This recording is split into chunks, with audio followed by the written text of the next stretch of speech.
আসসালামু আলাইকুম। শুভ সকাল সবাইকে। আমি দ্বাদশ শ্রেণীর ছাত্র এমডি এনামুল হক রোহান। আজকে আমার বক্তব্যের বিষয় হলো নেতৃত্ব জন্মগত নাকি অর্জিত। আমরা সকলেই জানি নেতৃত্ব এমন একটি মহৎ গুণ যা অর্জন করে নিতে হয়। এটি কোনো সময় কেউ জন্মের পর থেকে প্রাপ্ত হয় না। আমাদের প্রত্যেকটা পদে আমরা এই নেতৃত্ব দরকার আছে। আমরা এই নেতৃত্ব শিক্ষা নিই আমাদের সমাজ থেকে, আমাদের জীবনের ছোট্ট ছোট্ট সিদ্ধান্ত থেকে, এবং আমরা আমাদের ক্যাম্পাস থেকেও এই নেতৃত্বের সিদ্ধান্ত নিতে পারি। আমরা এই নেতৃত্বের মাধ্যমে আমরা আমাদের পরবর্তী প্রজন্মকে গাইড করতে পারবো, পরবর্তী প্রজন্মকে দিক দেখাতে পারবো। নেতৃত্ব যদি কথায় আসি, আমাদের আগামী প্রজন্মে যে তরুণ অথবা আমাদের যে বর্তমান তরুণরাই আছে, তারাই ভবিষ্যতে নেতৃত্ব দিবে। কেননা তারা যদি এই নেতৃত্বের গুণগুলো অর্জন করতে পারে, তাহলে তারা নিজেদের মতো ভবিষ্যৎ প্রজন্মকে দিক দেখাবে, ভবিষ্যৎ প্রজন্মকে এগিয়ে দিবে। আমরা যদি কোনো একটি বলতে পারি যে কোনো একটি উৎসব বা কোনো একটি অনুষ্ঠান অথবা কোনো জীবনের কোনো একটা পর্যায়ে আমাদের সকলকে এমন এক সময়ে পৌঁছাতে হয় যে সময় আমাদের নেতৃত্ব দেওয়া দরকার হয়। কারণ নেতৃত্ব আমাদের জীবনের প্রত্যেকটা পদের সাথে যুক্ত আছে।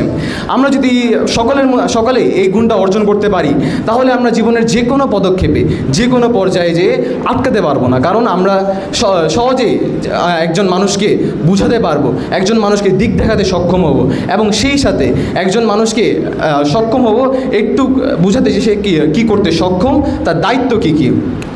এবার যদি আসি নেতৃত্বের কথায়, নেতৃত্ব যদি জন্মগতই হতো, তাহলে এরকম অনেক মানুষ থাকতো যারা জন্মের পর থেকে এই গুণটা প্রাপ্ত থাকতো। কিন্তু আসলে তা হয় না।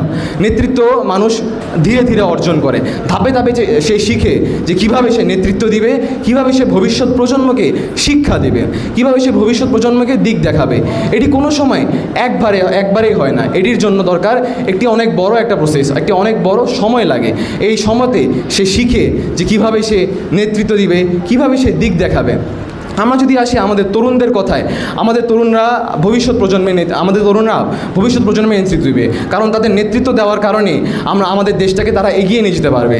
তারা বিভিন্ন পদক্ষেপে আমাদের যে বর্তমান যুগ আছে, আমাদের যে পরবর্তী প্রজন্মের মানুষদেরকে তারা বুঝাতে পারবে যে তাদের দায়িত্বটা কর্তব্য। তারা সমাজে তাদেরকে দিক দেখাতে পারবে যে কী করলে সমাজ উন্নত হবে, কী করলে আমাদের দেশ উন্নত হবে। যদি তারা নেতৃত্বই না দিতে পারে, তবে তারা কোনো সময় এইসবে দিক দেখাতে পারবে না। আর এর ফলে আমাদের দেশ কোনো সময় উন্নতির ধারে কাছেও থাকতে পারবে না। নেতৃত্ব এমন একটি গুরুত্বপূর্ণ জিনিস, এই গুণটা যদি একটা মানুষের মধ্যে না থাকে, তবে সে কোনো সময়ে অন্য মানুষকে পথ দেখাতে পারে না, এবং তার কাছে একটা মানুষ কোনো সময় শিখতে পারে না। কোনো কিছু শেখার জন্য একজন মানুষের ভিতরে অবশ্যই এই মহৎ গুণটা দরকার আছে। কারণ সে যখন অপর একটি মানুষকে বোঝাতে যাবে যে তার দায়িত্ব কী, অথবা তার কাজ কী, অথবা দেশের প্রতি তার কর্তব্যটা কী, তখন তার অবশ্যই এই গুণ নিজের ভিতরে আনতে হবে, আয়ত্ত করতে হবে। আর নেতৃত্ব ছাড়া কোনো সময় একটা দেশ তার প্রজন্মের কাছে ভালো কিছু আশা করতে পারে না। একটা প্রজন্ম যদি তার দেশকে একটা উন্নত, একটা সুন্দর পৃথিবী দান করতে চায়, তাহলে অবশ্যই তার ভিতরে সে গুণটা আয়ত্ত করতে হবে, তাকে বুঝতে হবে যে কীভাবে সে নেতৃত্ব প্রদান করতে পারবে। আর এর মাধ্যমে আমি আমার বক্তব্য শেষ করছি। ধন্যবাদ।